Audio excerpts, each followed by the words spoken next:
So I finally created my first walk cycle. So I made this walk and run cycle for Peekaboo PD. And yes, they're a bit robotic and they're not great, but it was my first one and I'm still kind of proud of it. But then I needed to save it so I could reuse it. And that's where things got a little tricky. So as you can see here, this is my walk cycle. But the problem was I needed to save it into the NLA editor, as you see here. And for the life of me, I just didn't really understand how this works. So because I use the same basic file for all these rudimentary Peekaboo PD animations, just giving them new names like I do, I wanted to save this walk cycle somewhere where I could reuse it, even though I didn't know how to use this NLA editor properly.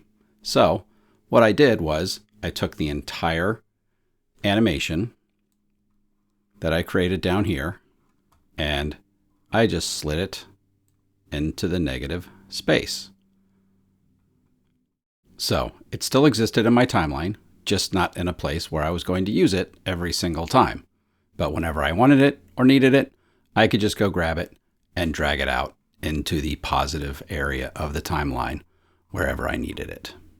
And this has worked pretty good for Peekaboo PD, but it's not the end-all be-all, and I wouldn't necessarily recommend it. And I know this isn't the correct way of doing this, but I needed a workaround, and this is what I figured out. And that's what I wanted to show you. Different ways of doing things, to think outside the box so you don't get stuck and frustrated.